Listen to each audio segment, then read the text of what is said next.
Hello అండి. మీనా నవల 12వ భాగానికి స్వాగతం అండి. చదువుతున్నది లక్ష్మి. నా ఎదురుగా మూసి ఉన్న తలుపులని వేళ్లతో టక్ టక్ మని 2 సార్లు తట్టాను.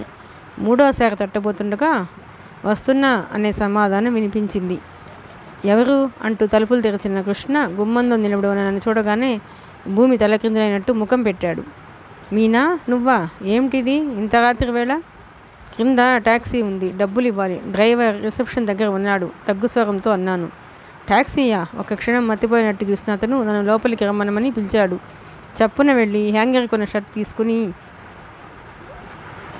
డ్రాయర్ సొరుగులాగి పస్ తీసుకుంటూ కూర్చో, నేను ఇప్పుడే వస్తాను అంటూ బయటకు వెళ్ళిపోయాడు. నేను సోఫాలో కూర్చున్నాను. ఇక్కడికి ఎలా వచ్చానో నాకే తెలియదు, కానీ రావటం అనేది చాలా మంచి పని చేసినట్టుగా అనిపిస్తోంది. నేను గదిని కలిగి చూశాను. అతను పడుకుని చదువుకుంటున్నాడు కాబోలు. మంచం దగ్గర టేబుల్ లైట్ వెలుగుతోంది. చదువుకున్న పుస్తకం మంచం మీద బోర్లా పెట్టి ఉంది. నా మనసుని ఎంతగా ఇతర విషయాల మీద లగ్నం చేయాలని ప్రయత్నించినా సాధ్యం కావటం లేదు. మాటి మాటికి నాన్నగారి మాటలే గుర్తుకు వస్తున్నాయి. ఆ మాటలు గుర్తుకు వచ్చినప్పుడల్లా అవి శూలాల్లా ఒక్కొక్క కన్నీటి పొగని ఛేదిస్తున్నాయి. మనసారా ఒక్కసారి ఏడవాలనిపిస్తుంది. కానీ నేను ఇక్కడికి ఏడవటానికి రాలేదు, అతన్ని సలహా అడగటానికి వచ్చాను. జరిగిందంతా చెప్పి ఇందులో నా అపరాధం ఏమిటో తీర్పు అడగటానికి వచ్చాను. కనీసం ఒక వ్యక్తి నోటి నుంచి అయినా నేను చేసింది పొరపాటు లేదని వినాలనిపిస్తోంది. అలా వినకపోతే నాకు మనసు స్థిమితం తప్పుతుందేమోనని భయం వేయసాగింది. అసలు ఇలా ఎందుకైంది? అమ్మ చెప్పినట్టు విని బొమ్మలా ఉండక ఇలా ఎందుకు చేశాను? నేను చేసినందువల్ల అందరికీ ఆగ్రహం రావటం మినహా జరిగిందేమిటి? మోకాళ్ళ మీద చేతులు ఆనించి అరచేతుల్లో ముఖం దాచుకుని కూర్చున్నాను. ఎంత ప్రయత్నించినా కొనుకుల్లోకి వచ్చి నిండుతున్న నీళ్ళని నిగ్రహించుకోవటం సాధ్యం కావటం లేదు. కృష్ణ తిరిగి వచ్చినట్టుగా అడుగుల సవ్వడి, తలుపు మూసిన శబ్దం వినిపించింది. చీచి, నేను ఏడవకూడదు. నేను పిరికిదాన్ని కాదు.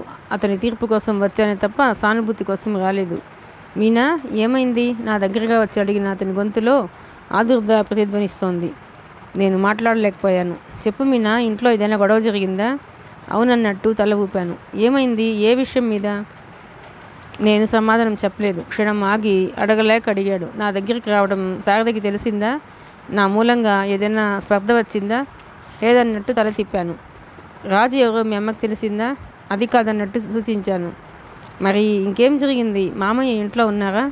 ఉన్నారన్నట్లు తల తిప్పాను. 2 నిమిషాలు గడిచాయి. దుఃఖం నిగ్రహించుకోవటానికి విశ్వ ప్రయత్నం చేస్తున్నాను. ఉన్నట్టుండి కృష్ణ నా చెయ్యి నుదుటి మీద పడింది.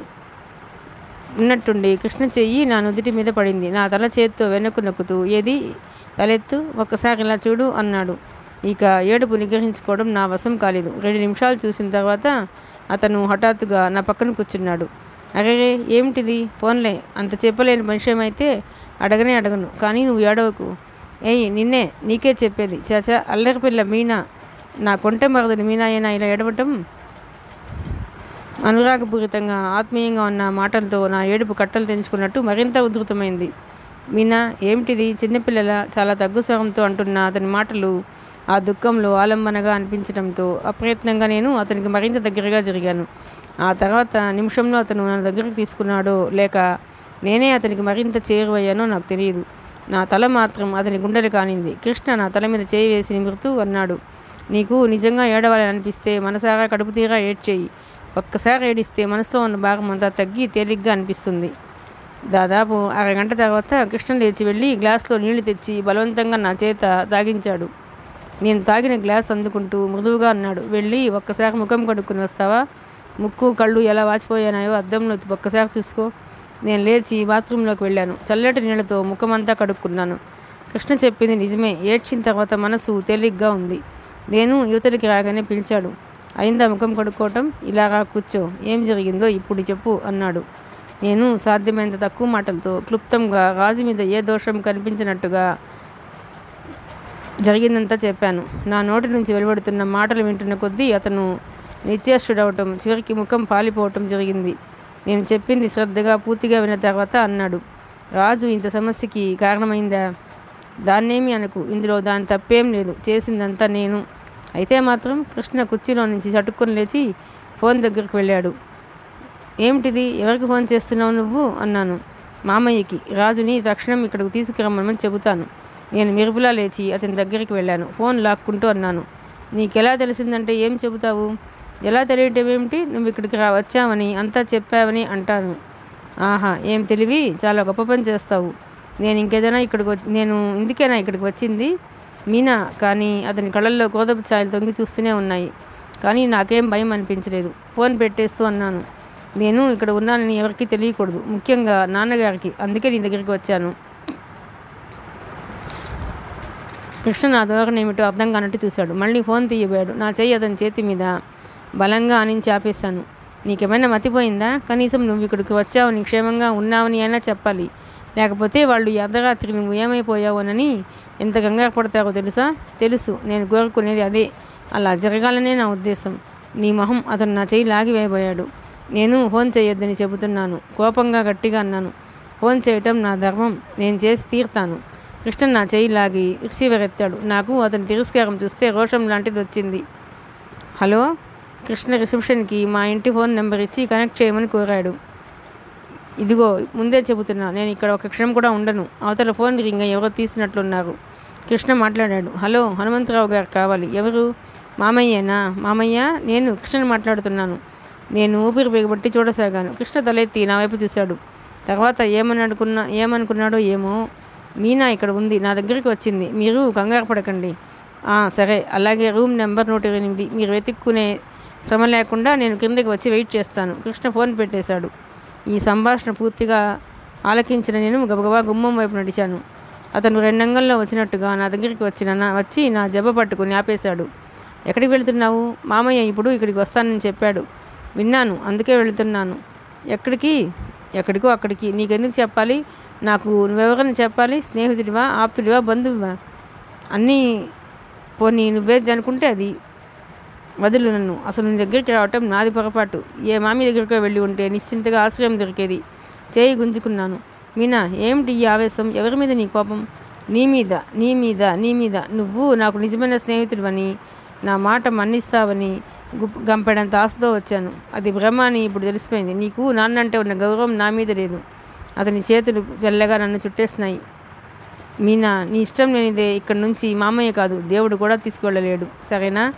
నీ మాటలు నిజమైన నమ్మకం ఏమిటి? నాకు అబద్ధాలు ఆడటం రాదన్న సంగతి నీకు తెలుసు. నేను అతని చేతులు వదిలించుకోబోయాను, కానీ సాధ్యం కాలేదు. అతని చేతుల్లో బందీగా నేను కోపంగా చూస్తూ అన్నాను, వదలను, జాగ్రత్త. ఇప్పుడు వదలకపోతే జీవితాంతం భరించాల్సి ఉంటుంది. నీ ఇష్టం. అతని కళ్ళల్లో ఆశ్చర్యం లాంటిది కదలాడింది. వెంటనే చేతులు పట్టు సడలిపోయినాయి. కానీ మళ్ళీ ఎందుకో అంతలోకి ఆగిపోయినాయి. పర్వాలేదు, నీ బెదిరింపులకి నేనేం భయపడను. అతను నవ్వాడు. అందమైన అతని పలువరస తలుక్కుమంది. ఆ నవ్వు నిష్కల్మషంగా 1000 వెన్నెలలు కురిపించినట్టుగా ఉంది. నా చెవుల్లో కోటి వేణువుల నాదం మధురమధురంగా వినిపించింది. అపురూపమైన కాంతిలో తళుకులాడుతున్న అతని కళ్ళల్లోకి చూస్తూ నన్ను నేను మర్చిపోయినట్టుగా నిలబడ్డాను. మా ఇద్దరిలో మొదటిగా తేరుకున్నది అతనే. అతని చేతులు విడిపడినాయి. నా చెయ్యి పట్టుకుంటూ మృదు గంభీరమైన స్వరంతో అన్నాడు, బుద్ధిమంతురాల్లా లోపలికి వచ్చి కూర్చో. నాన్నగారు వచ్చి వెళ్ళిపోయారు. ఆయన దాదాపు గంటకి పైగా ఉండి వెళ్ళారు. నన్ను ఇంటికి రమ్మనమని కృష్ణ చేత అడిగించారు. నేను రాలేని మొండిగా అనేశాను. అసలు నాన్నగారు గదిలో అడుగు పెట్టగానే నేను లేచి అవతల ఉన్న డ్రెస్సింగ్ రూమ్లోకి వెళ్ళిపోయాను. కృష్ణ లోపలికి వచ్చి, ఇక్కడ నిలబడ్డావే? మామయ్య వచ్చారు, ఇవతలికి రా అన్నాడు. నేను రానని తిరస్కరించాను. గంటకి పైగా కూర్చున్న నాన్నగారు నా హఠం వల్ల తను పడుతున్న వేదన అంతా కృష్ణకి వినిపించారు. నాకు వయసు భయపడుతున్న కొద్దీ బొత్తిగా జ్ఞానం లేకుండా పోతుందన్నారు. నేను అసలు చెప్పేవాళ్ళు లేక చెడిపోతున్నానట. నాన్నగారు వచ్చి నన్ను బ్రతిమలాడతారని, అనునయంగా ఏదో చెబుతారని, జరిగిన దానికి బాధపడతారని ఎంతో ఆశగా చూసిన నాకు తీవ్రమైన ఆశాభంగం కలిగింది. నేను ఇలా చెప్పకుండా సరాసరి కృష్ణ దగ్గరికి రావటం ఆయనకి ఇంకా కోపం తెప్పించింది. మీరు వెళ్ళండి మామయ్య, నేను తర్వాత మీనాను తీసుకువచ్చి దింపుతాను, కృష్ణ నచ్చజెప్పినట్టుగా అన్నాడు. ఆయన వెళ్ళిపోయే ముందు నేనున్న గది గుమ్మం దగ్గరికి వచ్చి అన్నారు, మీనా, నువ్వు చిన్న పాపాయివి కాదు, బుద్ధి తెలిసిన దానివి. మీ అమ్మ నీ మీద పెట్టుకున్న ఆశలు వమ్ము చేయకు. నలుగురు నవ్వుల పాలయ్యేలా ప్రవర్తించుకు. అది నీకు మాకు కూడా మంచిది కాదు, గుర్తుపెట్టుకో అనేసి వెళ్ళిపోయారు. నేను ఎప్పుడూ ఎరగని కర్కసత్వం ప్రతిధ్వనించిన ఆ మాటల్లో. నాన్నగారికి ఏమైంది? ఆయన ఎందుకు ఇలా మారిపోయారు? అదే నాకు బొత్తిగా అర్థం కావటం లేదు. నాన్నగారిని కింద వరకు పంపి కృష్ణ తిరిగి వచ్చాడు. వస్తూనే అన్నాడు, నువ్వు చాలా పొరపాటు చేసావు మీనా. నువ్వు చెప్పకుండా వచ్చినందుకే ఆయన బాధపడుతుంటే ఇప్పుడు రానని మొగాయించి ఇంకా కోపం తెప్పించావు. అవును, నాన్నగారికి ఈ మధ్య తరచుగా నా మీద విసుగు వస్తుంది. అందుకే వాళ్ళకి దూరంగా ఉండదలుచుకున్నాను. ఎన్నాళ్ళు ఉంటావు?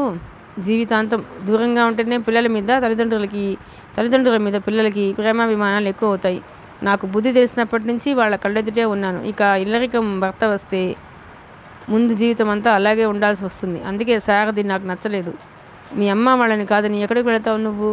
నిమ్మలూరు వెళతాను. అతను ఇబ్బందిగా చూశాడు. అంతలోకే నవ్వేశాడు. బాగుంది, కానీ నేను ఒప్పుకోకపోతే? నువ్వా? నీ ఇష్టం ఎవరికి కావాలి? మా అత్తయ్య దగ్గరికి నేను వెళతాను.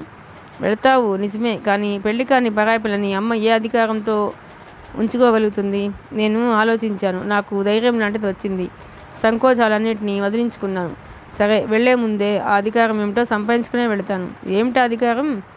ఆ ఇంటి కోడలుగా వెళతాను. అతను చకితుడైనట్టు చూశాడు. గదిలో అతి విచిత్రమైన నిశ్శబ్దం ఏర్పడింది. నన్ను అతను పరీక్షగా సీరియస్గా చూడసాగాడు. నేను తగ్గు స్వరంతో చెప్పేశాను. ఇంతకంటే ఎలా చెప్పాలో నాకు తోచటం లేదు. ఇంకేమీ అడగకుండా నా మనసును గ్రహిస్తే నేను కృతజ్ఞురాలిని కూడా. చాలాసేపటి వరకు అతనేం సమాధానం చెప్పలేదు. నన్నేం ప్రశ్నించలేదు. మాట్లాడవేం? చివరికి నేనే అడిగాను. ఏం మాట్లాడను? తెలివినట్టు నువ్వు ఏదో అనేస్తుంటే నేనేం జవాబు చెప్పను? అతను నా చేయి పట్టి ఇలా కూర్చో అంటూ తనకెదురుగా ఉన్న సోఫాలో కూర్చోబెట్టాడు. ఇప్పుడు చెప్పు, సీరియస్గా మాట్లాడు అన్నాడు. నేను ఇంత క్రితం నుంచి సీరియస్గా మాట్లాడుతున్నాను. నువ్వే వినిపించుకోవటం లేదు. నిన్ను ఒక విషయం అడిగాను. సమాధానం చెప్పాల్సింది నువ్వు.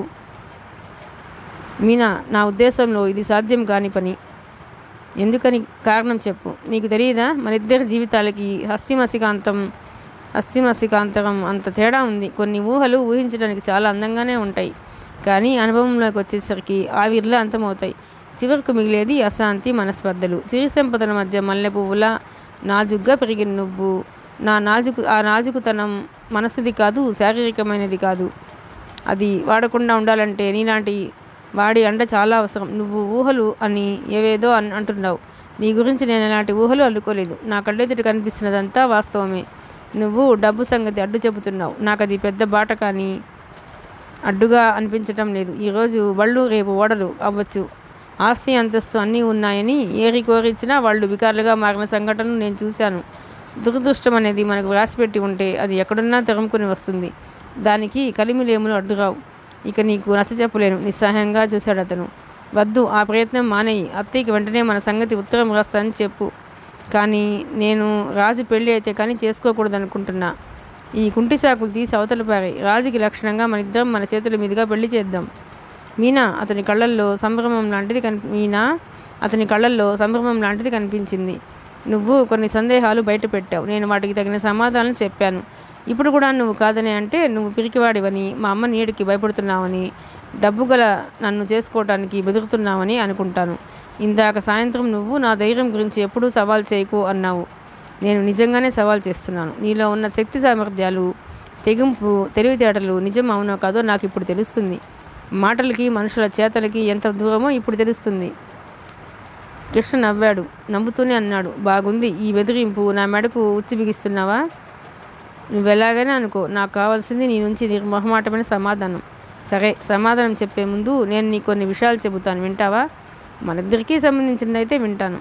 మనిద్దరికీ కాదు, అది నా ఒక్కడికే సంబంధించినది. ఇన్ని సంవత్సరాల తర్వాత మళ్ళీ ఇలా గతం నెమరవేసుకోవాల్సి వస్తుందని, అందులోనూ నీ ముందు నా మనసులో గుప్తంగా ఉన్న ఈ ఆలోచన చెప్పాల్సి వస్తుందని కానీ నేను కల్లో కూడా అనుకోలేదు.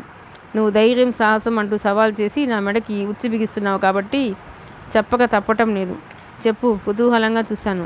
నేను మీ ఇంట్లో అడుగు పెట్టడానికి ఎందుకు ఇష్టపడటం లేదు? మామయ్య నీకు ఎప్పుడు చెప్పనే లేదు కదూ?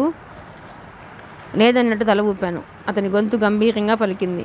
మీనా, నేను చదువు తక్కువ వాడిని, పల్లెటూరు వాడిని, మోటు మనుషులేమో కూడా. కానీ జీవితంలో ఎప్పుడైనా ఎక్కడైనా అవమానం పొందితే దెబ్బతిన్న పాములా నా మనసు ఆ సంఘటన మర్చిపోదు. అది జ్ఞాపకం వచ్చినప్పుడల్లా బుసలు కొడుతూనే ఉంటుంది. కాలం కలిసి వచ్చి అవకాశం దొరికితే కసితెర కాటు వేస్తుంది కూడా. మీ అమ్మ నన్ను ఒక రోజున తీవ్రంగా అవమానించింది. ఆ రోజునే జన్మలో మీ ఇంట్లో అడుగు పెట్టకూడదని శపథం చేసుకున్నాను. నేను చురుగ్గా ముందుకు చూశాను. నా గుండెల్లో ఏదో భయం లాంటిది కదిలింది. కృష్ణ ముఖం గత స్మృతుల కళ్ళ ఎదుట కనిపిస్తున్నట్టుగా కఠినంగా ఉంది. అతను చెప్పసాగాడు, అవి నేను SSLC చదివే రోజులు. ఇంకా పరీక్షలు అవ్వలేదు. మా ప్రాంతం అంతా పెద్ద తుఫాన్ వచ్చింది. శనివారం సాయంత్రం ఇంటికి వచ్చిన నేను ఆ రాత్రి కుండపోతగా వర్షం పెనుగాలి ప్రారంభం అవడంతో స్కూల్కి వెళ్ళటానికి మళ్ళీ బయలుదేరలేకపోయాను. శనివారం సాయంత్రం ప్రారంభమైన గాలి వర్షం వరుసగా 4 రోజులు తగ్గకుండా 24 గంటలు కురిసింది. ఏర్లు పొంగినాయి, కాలువలు కట్టలు తెగినాయి, చెట్లు ఇళ్ళు నేలకూలినాయి.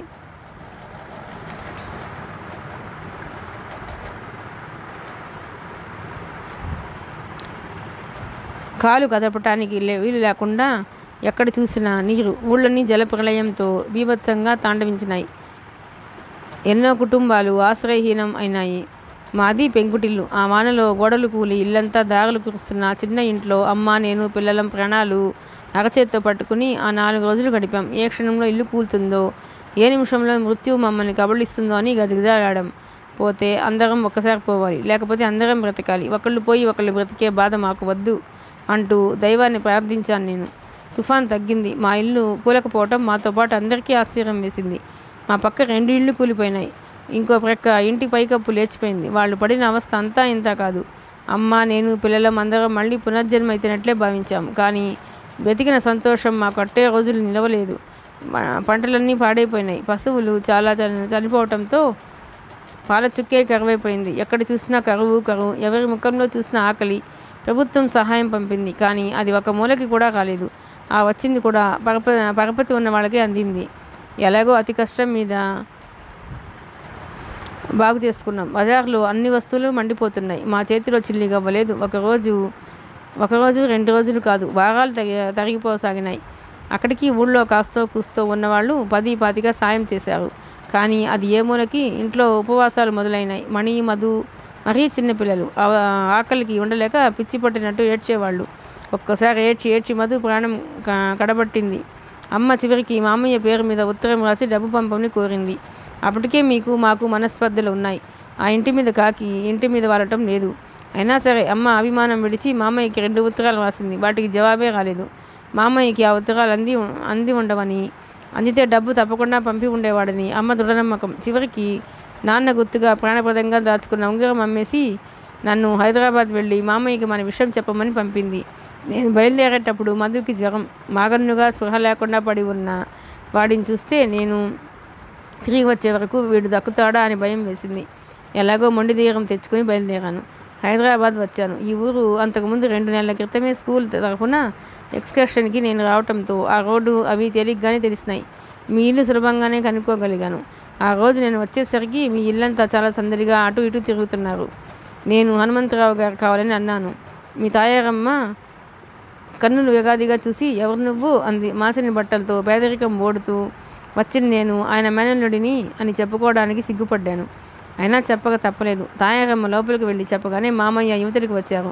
నన్ను చూడగానే ఇదేమిట్రా కృష్ణ ఇప్పుడు వచ్చావు అంటూ ఆదుర్దాగా అడిగారు. క్లుప్తంగా మాకు వచ్చిన ఇబ్బంది అంతా చెప్పాను. నేను చెబుతుంటే మామయ్య కళ్ళల్లో గిర్రున నీళ్లు తిరిగాయి. నేను ఊళ్ళో లేను, కలకత్తాకి వెళ్ళి నిన్ననే తిరిగి వచ్చాను. రేపో ఎల్లుండో బయలుదేరి నిమ్మలూరు వద్దామనుకుంటున్నాను అన్నాడు.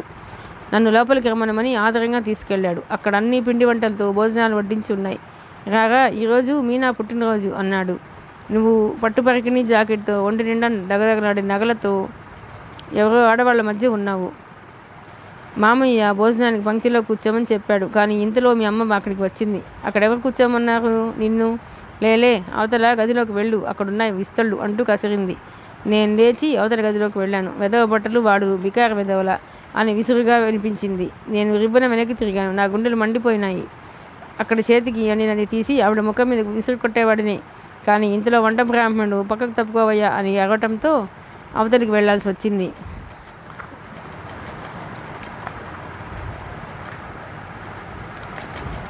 నేను భోజనం చేయలేదు. తర్వాత మామయ్య అడిగితే చేశానని చెప్పాను. ఆ సాయంత్రం ట్రైన్కి వెళ్ళిపోతానని చెప్పాను. మామయ్య ప్రస్తుతానికి ఒక 1000 రూపాయలు ఇస్తానని, అది తీసుకెళ్ళమని తర్వాత తను వచ్చి అమ్మతో మాట్లాడతానని చెప్పాడు. ఆ డబ్బు తీసుకోవటానికి నాకు రోషం అనిపించింది. కానీ మామయ్య మంచివాడు. మేమంటే అభిమానం ఉన్న మనిషి. అందులో ఉత్త చేతులతో వెళ్ళి గంపెడంత ఆశతో ఎదురు చూస్తున్న మా అమ్మని నిరాశపరచలేను. అందుకని తప్పనిసరిగా ఒప్పుకున్నాను.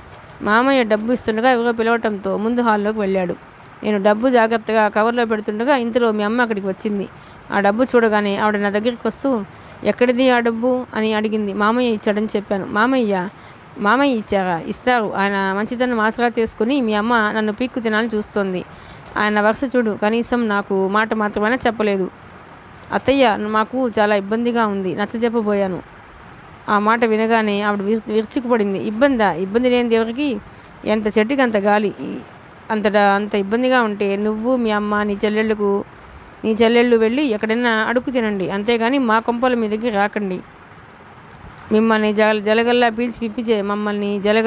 పీల్చి పిప్పిచేయొద్దు. గబగబా రాళ్ల వర్షంలో కురిపించేసి అక్కడి నుంచి వెళ్ళిపోయింది. నేను నిశ్చేష్టునయ్యాను. ఆ డబ్బు నాకు వికృతంగా కనిపించింది. అంత ఇబ్బందిగా ఉంటే నువ్వు మీ అమ్మ నీ చెల్లెళ్ళు వెళ్ళి ఎక్కడైనా అడుక్కు తినండి. ఈ మాటలు నన్ను శూలాల్లా పొడిచినాయి. డబ్బు అక్కడ టేబుల్ మీద పెట్టేసి వచ్చేసాను. వెళ్తున్నానని మామయ్యకి చెప్పలేదు. నేను వచ్చేస్తుంటే నువ్వు నా ఎదురుగా వచ్చావు. నీ చేతిలో ఖరీదైన విదేశీ రబ్బర్ బొమ్మ ఉంది. నీకు పూల జడ వేశారు. నన్ను చూడగానే ఏయ్, నా జడకి గుండి పట్టుకుంది, తీయవు అంటూ వెనక్కి తిరిగావు. నిన్ను ఒక తోపుతో అంత ఆవేశం వచ్చింది, కానీ ఎలాగో నిగ్రహించుకున్నాను. నీ జాకెట్ గుండిని పట్టుకున్న జడని విడదీశాను. ఆ రోజు నువ్వు పెట్టుకున్న నగలు, కట్టుకున్న ఆకుపచ్చ జరీ గళ్ళ లంగా జాకెట్ నా కళ్ళకి నాకు ఇప్పటికీ గుర్తుకున్నాయి. అక్కడ నుంచి సరాసరి స్టేషన్కి వచ్చి ఇంటికి వచ్చేసాను. 2 రోజులు భోజనం లేదు. నా కళ్ళు తిరిగిపోయసాగినాయి. ఆకలి బాధ కంటే మీ అమ్మ అన్న అవమానపు మాటలు రంపాలా నా గుండెని చీల్చసాగినాయి. ఇంటికి తిరిగి వచ్చాను. మామయ్య ఊళ్ళో లేడని అమ్మతో అబద్ధం చెప్పాను. 2 రోజుల తర్వాత మామయ్య మా నిమ్మలూరు వచ్చాడు. డబ్బు తీసుకోకుండా చెప్పకుండా వచ్చేసినందుకు చీవాట్లు వేశాడు. తన వెంట తెచ్చిన డబ్బు అమ్మకి ఇవ్వబోయాడు. నేను అమ్మని అది ముట్టుకోవద్దన్నాను. అది తీసుకుంటే నేను ఇంట్లో ఒక క్షణం కూడా ఉండనన్నాను. అమ్మ మామయ్య ఇద్దరూ తెల్లబోయారు. మేము డబ్బు లేక పస్తులుంటాం, లేకపోతే అడుక్కు తింటాం, అంతేకాని నీ డబ్బు వద్దు అన్నాను. నా ధోరణికి అమ్మ విస్తుపోయింది. మామయ్య వెళ్లే ముందు నా దగ్గరికి పిలిచి, నిజం చెప్పరా కృష్ణ, మీ అత్తయ్య ఏమైనా అందా అని అడిగాడు. నేను సమాధానం చెప్పలేదు. ఆయన వెళ్ళిపోయాడు. ఆ తర్వాత 2 సార్లు మనీ ఆర్డర్ చేశాడు. నేను తిరిగి కొట్టాను. ఆ వారంలోనే నేను బందర్ వెళ్ళాను. ట్రాన్స్పోర్ట్ ఆఫీస్లో లారీలకు బస్తాలు ఎత్తటం, దింపటం చేసే కూలీగా చేరాను. ఒకసారి మా ఊరి కర్ణం గారు చూసి, ఇదేమిటో కృష్ణ, ఇదేం పని అంటూ నన్ను తీసుకువెళ్ళి ఒక కోమటి కొట్లో పద్దులు రాసే పని ఇప్పించాడు. ఆ కోమటి చాలా మంచివాడు. ఎక్కువ వడ్డీ వేసుకున్నా అడిగినంత సామాను ఇచ్చేవాడు. నేను ఇంట్లో భోజనానికి కావాల్సిన సరుకులన్నీ వారం ఆ కొట్టులోంచి తీసుకువెళ్ళేవాడిని. అంత క్లిష్ట పరిస్థితుల్లోనూ నేను చదువును అశ్రద్ధ చేయలేదు. పరీక్షలు బాగానే రాశాను. ఆ వేసవిలో అమ్మ, నేను, వీరాయి పిల్లలు అందరం గొడ్డుల్లా పడ్డ కష్టం. వీరాయి పుణ్యమా అని మా పొలం మళ్ళీ సాగులోకి వచ్చింది. నాకు చదువు మీద ఆశ ఉన్న మాట నిజమే, కానీ పరిస్థితులు అనుకూలించలేదు. సాగని వాటి కోసం దిగులు పడుతూ కూర్చోవటం అనేది నా స్వభావానికి విరుద్ధం. అమ్మకి నేను పెద్ద చదువు చదవాలని ఆశ. చివరికి నా కాలేజీ చదువు మధ్యలో అసంపూర్తిగానే ఆగిపోయిందనుకో. ఆ రోజు మీ అమ్మ తిట్టిన క్షణం ఎలాంటిదో కానీ నేను అనేవాడిని బ్రతికుండగా మా అమ్మ కానీ, నా చెల్లెళ్ళు, తమ్ముడు కానీ దేనికి లోటు పడకూడదు అనే పట్టుదల వచ్చేసింది. మృదుగంభీర స్వరంతో తగ్గు స్థాయిలో మెల్లగా మధ్యలో ఆగి మళ్ళీ మొదలు పెడుతూ చెప్పటం పూర్తి చేసిన కృష్ణ సోఫాలో తన పక్కనే చేరువుగా వచ్చి కూర్చున్న నన్ను చూస్తూ ఆశ్చర్యంగా, ఇదేమిటి, నువ్వు ఇక్కడికి ఎప్పుడు వచ్చి కూర్చున్నావు? నేను గమనించనే లేదే అన్నాడు. చెప్పటం ఆపకు, కానీ తర్వాత తొందర చేశాను. తర్వాత పెద్దగా చెప్పాల్సింది ఏమీ లేదు. నేను చదువు మానేసి పొలం పనిలో పడ్డానా? అప్పటికి మాకున్న కాస్త పొలం నా చదువు కమ్మేయటంతో వేరే పొలం కౌలుకి తీసుకోవాల్సి వచ్చింది. వీరాయ చేదోడుగా నమ్మిన బంటుగా ఉండటంతో నాకేమంత కష్టం అనిపించలేదు. బీడుగా ఉన్న పొలాన్ని సాగులోకి తేవటానికి 2-3 సంవత్సరాలు నేను నరకం చూసిన మాట నిజమే, కానీ కష్టపడ్డప్పుడే సుఖం విలువ తెలుస్తుందేమో. ఇప్పుడు ఆ పొలం, ఆ తోట చూస్తే నాకెంతో ఆనందంగా, చాలా సంతృప్తిగా ఉంటుంది. కాస్త ఆగి మళ్ళీ అన్నాడు, నాలో ఒకటి ఉంది. ఏ పని అయినా మొదలు పెడితే నా మనసంతా అందులోనే లగ్నం చేస్తాను. చదువుకోవాలనే నా ఉత్సాహం అంతా వ్యవసాయం వైపు మళ్లించుకున్నాను. నా ఏకాగ్రత అంతా అందులో కేంద్రీకరించుకున్నాను. వ్యవసాయంలో కొత్త ప్రయోగాలు చేయాలని, సాధ్యమైనంత తక్కువ జాగాలో వీలైనంత ఎక్కువ పంట పండించాలని నా తాపత్రయం. ఇప్పుడు నా ఆలోచనలు, నా ధ్యాస సర్వస్వం వ్యవసాయమే. ఇప్పుడు చెప్పు, నువ్వు అన్న మాటలకి నేనేం జవాబు చెప్పాలి? నా వైపు నిలబడి ఆలోచించు. ఇది విధి నాతో పరిహాసం ఆడటం కాదా? ఎక్కడ నువ్వు, ఎక్కడ నేను? భూమి ఆకాశాలకి మధ్య ఉన్నంత వ్యత్యాసం ఉంది. ఏ ధైర్యంతో, ఏ బలంతో నిన్ను స్వీకరించగలను చెప్పు. అతని చేతిని నా చేతుల్లోకి తీసుకున్నాను. ఆ చెయ్యి కొద్దిగా మోటుగా ఉన్న మాట నిజమే, కానీ ఆరోగ్యంగా, శుభ్రంగా, పొడుగాటి వేళ్లతో అందంగా ఉంది. ఏ ధైర్యంతో ఏ బలంతో అంత చిన్న వయసులో ఆ ఇంటి భారం నెత్తిన వేసుకున్నావో వాటితోనే అన్నాను. అది వేరు మీనా, నా కష్టసుఖాలు అమ్మ వాళ్ళవి కూడా. జీవితంలో తడిని చేదుని వాళ్ళు నాతో సమానంగా పంచుకోగలరు. కానీ నేను ఆ పని చేయలేనా? అదేనా నీ సందేహం? అయితే కాగితం కలం తీసుకురా, రాసి ఇస్తాను. ఇప్పుడు అలాగే అంటావు, రేపు ఆ పల్లెటూరు జీవితం నీకు నచ్చదు, 2 రోజుల్లో విసుగు పుడుతుంది, సిటీకి వెళ్ళిపోదాం రమ్మంటావు. దాంతో అభిప్రాయ భేదం మొదలవుతుంది. అలా ఎప్పటికీ అనను. ఎందుకో తెలుసా? నేను నీలో చూస్తున్న ఆకర్షణ నీ వ్యక్తిత్వంలోనిది. అది నీకు పుట్టుకతో వచ్చినది. నువ్వు నీ వ్యక్తిత్వం కోల్పోతే తప్ప నాకు ఇంకే కారణం చేత విసుగు రాదు. నువ్వు ఏ వాగ్దానం చేయమంటే అది చేస్తాను. అతను నా వైపు చూశాడు. ఆ చూపు నా మాటల వెనుక ఉన్న అర్థంలో నిజాయితీని పసిగట్టాలన్నట్టు, నా హృదయపు లోతులు కొలవాలని ప్రయత్నిస్తున్నట్టు తీక్షణంగా ఉంది. అమ్మ, నువ్వు తర్వాత ఎప్పుడూ కలుసుకోలేదా? కలుసుకోకేం? సంవత్సరం క్రితమే బెజవాడలో ఒక పెళ్లిలో కలుసుకున్నాం. ఆ పెళ్ళికి నువ్వు రాలేదు. పెళ్లి కూతురు అమ్మ తరపున నాకు దూరపు బంధువు అవుతుంది. పెళ్లి కొడుకు మీ అమ్మకి స్నేహితురాలి కొడుకు అవుతాడు. ఆ పెళ్ళికి మామయ్య కూడా వచ్చాడు. మామయ్యతో నేను మాట్లాడుతుంటే మీ అమ్మ అక్కడికి వచ్చింది. ఎవరి అబ్బాయి అంది. ఎవరేమిటి, మన కృష్ణ, మన కమలం కొడుకు అన్నాడు మామయ్య. ఓహో, నా పేరు వినేసరికి ఆవిడ ముఖం మారిపోయింది. ఏం చేస్తున్నావు ఇప్పుడు అంది. వ్యవసాయం చేస్తున్నాడు అన్నాడు మామయ్య గొప్పగా, అదేదో ఘనకార్యంలా. అంతకంటే ఇంకేం చేయగలడులే అంది నిరసనగా. ఆ పెళ్లిలో కూడా మీ అమ్మకి నాకు ఘర్షణ వచ్చింది. కట్నం దగ్గర పెళ్లివారు పేచీ పడ్డారు. నేను సర్ది చెప్పబోతుంటే మీ అమ్మ జోక్యం చేసుకుని నిరసనగా మాట్లాడింది.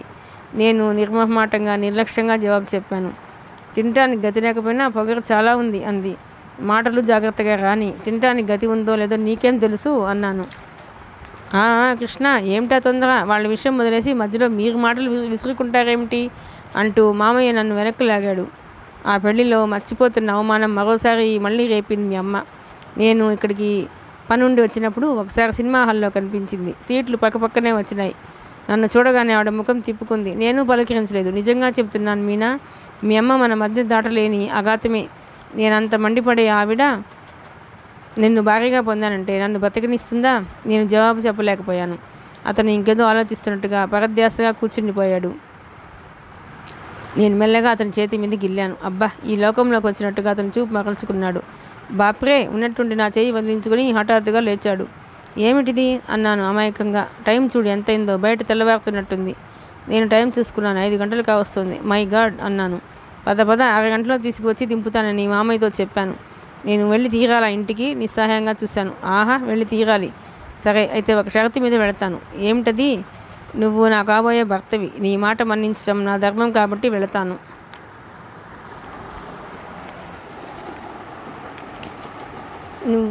కృష్ణ కళ్ళు రెపరెపలాడినాయి. అనిర్వచనీయమైన భావవేగాన్ని బలవంతంగా నిగ్రహించుకున్నట్టు అతని దవడ ఎముక కదలాడింది. నా 2 చేతులు పట్టుకుని సోఫాలోంచి లేవదీశాడు. అతని కళ్ళల్లో బాధ, ఆనందం, మిళితమైన భావం కనిపించింది. మీనా, ఆర్థికపరమైన వ్యత్యాసాలు మనిద్దరి మధ్య లేకపోయినట్టయితే నిజంగా నిన్ను ఎత్తుకుపోయి పెళ్లి చేసుకుని ఉండేవాడిని.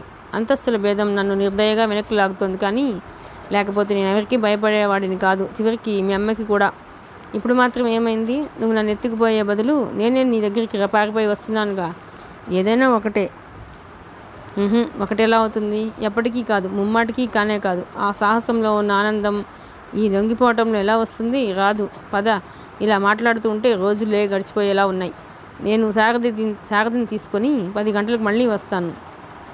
అతన్ని నీకు పరిచయం చేస్తాను. అతనితో నువ్వు మాట్లాడు. అతను కొన్ని విషయాలు చెబుతాడు. నువ్వు ఊకొట్టి విను. ఒప్పుకో అంతే. చిత్తం. అలాగే. అతను అది ఏ విషయం అని నన్ను నిలదీనందుకు సంతోషించాను. కృష్ణ టాక్సీలో నన్ను మా గేటు ముందు దిగబెడిచి వెళ్ళాడు. ఇంకా బాగా తెల్లవారలేదు. అప్పుడప్పుడే వెలుగు రేఖలు వస్తున్నాయి. కాకులు కావుమంటున్నాయి. నేను చిన్న గేటు తీసుకుని మెల్లగా లోపలికి అడుగు పెట్టాను. రాత్రంతా నిద్ర లేకపోయినా నాకు అలసటే లేదు. మనసంతా తేలికగా హాయిగా ఉంది. అన్ని గంటల సేపు అతని దగ్గర కూర్చోవటం, ఆ చనువుతో కూడిన సంభాషణ నాకు స్వర్గంలా ఉంది. మెల్లగా లోపలికి వస్తున్న నేను హఠాత్తుగా ఆగిపోయాను. ఎదురుగా ఇంటి తలుపులు బార్లా తెరిచి ఉన్నాయి. వరండాలో పడకుర్చీలో ఎవరో పడుకుని ఉన్నారు. ఎవరు? అమ్మ కాదు కదా? నా భయానికి నాకే నవ్వు వచ్చింది. అమ్మ అయితే నేను ఇంట్లో లేనని తెలిసి ఊరుకుంటుందా? ఆ పడకుర్చీలో వ్యక్తి హాయిగా నిశ్చింతగా నిద్రపోతున్నాడు. మెల్లగా అడుగులు చప్పుడు కాకుండా దగ్గరగా వెళ్ళాను. నా ఊహే నిజమైంది. నాన్నగారు నా కోసం ఎదురు చూస్తూ పడక్కుర్చీ వేసుకుని వాకిట్లో కూర్చుని ఉన్నారు కాబోలు. నిద్ర పట్టేసినట్టుంది. నేను మెల్లగా నాన్నగారి పక్క నుంచి లోపలికి వెళ్ళిపోయాను. అమ్మయ్య, ఒకవేళ ఆయన లేచిన తర్వాత ఎప్పుడు వచ్చావు అని అడిగితే అప్పుడే వచ్చేసాను అని చెప్పవచ్చు. లోపల హాల్లోకి వచ్చాను. తాయారమ్మ అప్పుడే లేచినట్టుంది. తుమ్ముతోంది. ఆవిడ నిద్రలేవగానే కనీసం అగడజనైనా తుమ్ములు హాచ్ హాచ్ అని తుమ్ముతుంది. అమ్మ ఎప్పుడైనా అది వింటే చీ ఎదవ కుంక అని తిడుతుంది. తాయారమ్మ లేచింది. పైకి వెళ్ళే ప్రయత్నం మానుకున్న నేను అక్కడ ఉన్న పెద్ద సోఫాలో కూర్చున్నాను. చెప్పులు వదిలి సోఫా కిందకి తోసేశాను. తర్వాత సోఫాలో గోడవైపు తిరిగి పడుకున్నాను. నేను ఊహించిందే నిజమైంది. తాయారమ్మ తుమ్ముతూనే హాల్లోకి వచ్చింది. అదేమిటి అమ్మాయి గారా ఇక్కడ పడుకున్నారు అంటూ నన్ను పలకరించింది. నేను నిద్రపోతున్నట్టు కదలలేదు, మాట్లాడలేదు. బయటికి వెళ్ళిన తాయారమ్మ అరే బాబుగారు వరండాలో నిద్రపోతున్నారే అనుకుంటూ లోపలికి రావటం వినిపించింది. 10 నిమిషాల తర్వాత నాకు గాఢమైన నిద్ర పట్టేసింది. ఉదయమే పెద్ద పెద్ద గరిటెలు పుచ్చుకొని 4 వంట బ్రాహ్మణులు రావడంతో ఇంట్లో సందడి ప్రారంభమైంది. రేపు జరగబోయే ప్రధానానికి అమ్మ ఈరోజే ఇంట్లో స్వయంగా స్వీట్లు చేయించడానికి నిశ్చయించుకుంది. సోఫాలో పడుకుని ఉన్న నేను బద్ధకంగా లేచాను. వంట బ్రాహ్మణుల్లో ఒకతను హెడ్ కాబోలు. తను పిఠాపురం జమీందార్ గారి ఇంట్లో ఒకసారి వంట చేసినప్పుడు వాళ్ళు మెచ్చుకుని సువర్ణ కడియం బహుమతి ఇచ్చిన వైనం చెబుతున్నాడు. అమ్మ తాయారమ్మతో మాటలు తగ్గించి పని త్వరగా అయ్యేలా చూడు అంటూ కసరటం వినిపించింది. నేను లేచి దొడ్లోకి వచ్చాను. అప్పటికే అక్కడ 2 గాడిపోయి తవ్వుతున్నారు. అమ్మ స్నానానికి బాత్రూమ్కి వెళ్ళింది. నేను వంటగదిలోకి తొంగి చూశాను. తాయారమ్మ గారు పని హడావిడిలో సర్కస్ చేస్తున్నట్టు నడుస్తోంది. తాయారమ్మ గారు మీరు రాజుని మలకపేట అంటూ సందేహంగా అడిగాను. ఆవిడ ఆ మాట వినగానే గుడ్డు చిత్రంగా తిప్పుతూ వెళ్ళలేదండి. రాత్రి అమ్మగారు పడుకోబోయే ముందు మళ్ళీ ఏమి ఆలోచించారో ఏమో నన్ను పిలిచి ఆ అమ్మాయిని ప్రస్తుతానికి ఇక్కడే ఉండని అన్నారు. నాకు కూడా అదే నచ్చింది. ఇలాంటి నక్కచిత్తుల వాళ్ళని మన కళ్ళ ఎదుట ఉంచుకోవడమే మంచిదనుకోండి అంది. దాదాపు గంట గడిచింది. నాన్నగారు కాఫీకి డైనింగ్ రూమ్లోకి వస్తే నేను దొడ్లోకి, ఆయన పైకి మేడ మీదకి వెళితే నేను క్రిందకి తాత్సారం చేసి ఆయనతో ముఖాముఖి ఎదురుపడకుండా తప్పించుకున్నాను. అమ్మ నాన్నగారి దగ్గర వెళ్ళడానికి సిద్ధమవుతున్నారు. బజార్లో వాళ్ళు ఇంకా కొనాల్సినవి ఏవో ఉన్నాయట. అమ్మ నాన్నగారిని సంప్రదించి ఏదో లిస్టు రాస్తుంది. నేను మెల్లగా రాజు ఉన్న గది తలుపులు గడియ తీసి లోపలికి వెళ్ళాను. రాజు మంచం మీద కూర్చుని ఉంది. గది తలుపులు తెరవగానే ఇటు చూసినది నన్ను చూడగానే చప్పున ముఖం తిప్పేసుకుంది. నేను దగ్గరికి వెళ్ళాను. రాజు నా ఉనికి గమనించిన దానిలా కూర్చుంది. భుజం మీద చేయి ఆనిస్తూ రాజు అంటూ అనునయంగా పిలిచాను. రాజు నా చేయి బలంగా విదిలించేసుకుంది. నా వైపు తిరుగుతూ వెంటనే అంది, వదినా ఆఖరిసారిగా అడుగుతున్నాను, నా మీద నీకు ఏమాత్రం అభిమానం ఉన్నా అత్తయ్యకి జరిగిందంతా చెప్పేసి నన్ను వెంటనే నిమ్మలూరు పంపివేసేయి. మా అన్నయ్య మీద ఒట్టు వేసి చెబుతున్నాను. నీకు ఎలాంటి భయం వద్దు. ఇక్కడ జరిగినవేవి నేను ఎవరికీ చెప్పను అంటుండగానే దాని కళ్ళలో నీళ్లు ఉబికి గిరున నిండాయి. ఒక్కరోజు ఓపిక పట్టామంటే రేపు సాయంత్రం ఎవరు చెప్పకుండా అందరికీ అంతా తెలుస్తుంది రాజు. అంతేనన్నమాట. అయితే ఈ చిత్రవద ఇంకా నేను 24 గంటలు భరించాలన్నమాటేగా. సరే నీ ఇష్టం. ఇక ఈ ఇంట్లో నేను వచ్చి మంచినీళ్ళు కూడా ముట్టుకోనన్న సంగతి నువ్వు బాగా గుర్తుపెట్టుకో. రాజు, నువ్వు ఇన్నాళ్ళు నా మీద చూపించిన అభిమానం నిజమేననుకున్నాను. నాకు ఇప్పుడు తెలుస్తోంది అదంతా అబద్ధం. అది కూడా నీ నటనలో ఒక భాగం. పల్లెటూరు వెర్రిమొహాల్ని చేసి నీ చేతిలో పావుగా ఇరికించుకున్నావు. అందుకే మా అన్నయ్యకి మీరంటే అంత అసహ్యం. రాజు నా వైపు సూటిగా చూస్తూ రోషంగా అంటుంటే నా గుండెల్లో పొడిచినట్టయింది. క్షణంసేపు నోటమాటగా దానిలో అయ్యాను. ఆ వెంటనే ఒక్కసారి ఆవేశం పొంగులా ముంచుకొచ్చింది. రాత్రి నేను కృష్ణతో మాట్లాడిన వైనమంతా చెప్పబోయాను. ఇంతలో తాయారమ్మ హడావుడిగా లోపలికి వస్తూ అమ్మాయి గారు మీకు ఫోన్ వచ్చింది అంది. నాక గిరుక్కున వెనక్కి తిరిగిన నేను తాయారమ్మని తోసుకుని మెరుపులా ఫోన్ దగ్గరికి పరిగెత్తాను. హలో ఎంతో ఆత్రంగా పిలిచాను. హలో అవతలి కంఠం వినగానే నా ఆదుర్ద చెప్పబడిపోయింది. ఫోన్ చేసింది కృష్ణ కాదు, సారథి. మీనా, నీతో అర్జెంటుగా మాట్లాడాలి. ఒక్క 10 నిమిషాలు ఇక్కడికి వస్తావా? నేనా? మీరే ఇక్కడికి రావచ్చుగా. అక్కడ అందరూ ఉంటారు, మాట్లాడటం కుదరదు. అంత అర్జెంటా? చాలా అర్జెంట్. అయితే మమ్మీని అడుగుతాను. నాకు వెతకబోయిన తీగ కాలికి దొరికినట్టయింది. నేను ఎలాగో అతని దగ్గరకు వెళ్ళాలని అనుకుంటున్నాను. అమ్మ వాళ్ళు షాపింగ్కి వెళ్ళి తిరిగి వచ్చే లోపల సారథిని తీసుకొని కృష్ణ దగ్గరికి వెళ్ళి వచ్చేయని నా నిశ్చయం. మమ్మీని పిలువు, నేనే అడుగుతాను అన్నాడు అతను. అతని ధోరణి ఈరోజు చాలా అధికారికంగా ఉంది. నేను తాయారమ్మ చేత పైకి కబురు పంపాను. అమ్మ గబగబా దిగి వచ్చింది. ఫోన్లో మాట్లాడింది. సారథి ఏం చెప్పాడో ఏమో ఆవిడ ముఖం వికసించింది. ఫోన్ పెట్టేయగానే నా వైపు తిరిగి 9 గంటలకల్లా కారు పంపిస్తాట. నువ్వు రెడీగా ఉండు. నిన్న కొన్న ఆ చీర బాగాలేదుట, ఇంకొకటి కొంటాడుట. వెంట అతని ఫ్రెండ్ భార్య కూడా వస్తున్నారట అంది. అలాగే అన్నట్టు తల ఊపాను. పైకి వెళ్ళిపోతున్న అమ్మ మెట్ల దగ్గర ఆగి వెనక్కి తిరిగి ఏం చీర కట్టుకుంటావు అంది. ఏం కట్టుకోను, ఆ ఆలివ్ గ్రీన్ ఎంబ్రాయిడరీ జార్జెట్ చీర కట్టుకో అని పురమాయించి వెళ్ళిపోయింది. పిడుగులు పడని భూకంపం రాని అమ్మ నా బట్టలు ఎన్నిక మర్చిపోదు. 24 గంటలు నేను అపరంచి బొమ్మలా ఉండాలని ఆవిడ ఆరాటం. గతంలోకి వెనక్కి తిరిగి చూసుకుంటే నా ఇష్టం వచ్చిన దుస్తులు ధరించిన ఏ చిన్న సంఘటన నాకు గుర్తులేదు. ఇలాంటి మరెన్నో కలిసి నా మనసులో ఆవిడని వ్యతిరేకించి ఏదైనా పని చేయాలని తహతహకి బీజం నాటాయేమో. ఎప్పటికప్పుడు ఆ అయిష్టతని నిర్మోహమాటంగా ఆవిడకి తెలియజేయాలని అనుకోవటం, తీరా ఆవిడకి ఎదురుగానే అన్నీ మింగేయటం నాకు అలవాటైపోయింది. మళ్ళీ పెళ్ళి అనేది నా ఆఖరి ప్రయత్నం. ఈ ప్రయత్నంలో నేను విజయం పొందలేకపోతే ఇంకెప్పటికీ సాధించలేను. ఇది నాకు మృగతృష్ణ కాకూడదు. నా జీవితంలో అమ్మని ద్వేషించే దుస్థితికి నేను ఎన్నడూ వెళ్ళకూడదు. ఇది భగవంతుడి ముందు నా ఏకైక ప్రార్థన.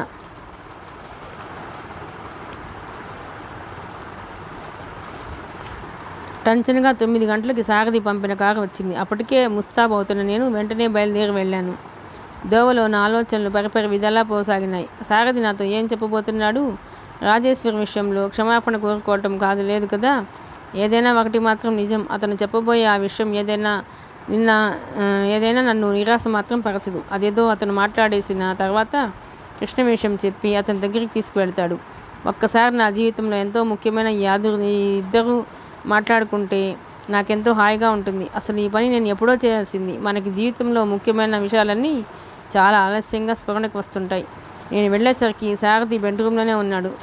9:30కైనా అతను ఇంకా పక్క మీద నుంచి లేవలేదు. నైట్ డ్రెస్ విడవలేదు. రాత్రంతా నిద్రలేదు కాబోలు. కళ్ళు ఎర్రబడి కొద్దిగా ఉబ్బి ఉన్నాయి. ఒకరోజు గడ్డం చేసుకోబోతే అతని ముఖం ఎలుగుబంటిని గుర్తు చేసేట్టు ఇంత భయంకరంగా ఉంటుందని నాకు మొదటిసారిగా తెలిసింది.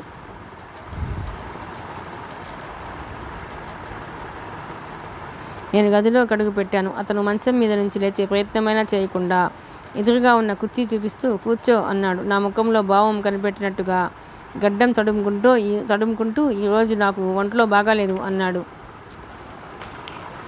జ్వరమా అన్నాను కుర్చీలో కూర్చుంటూ. కాదు, పెద్ద షాక్ తగిలి మతిపోయింది.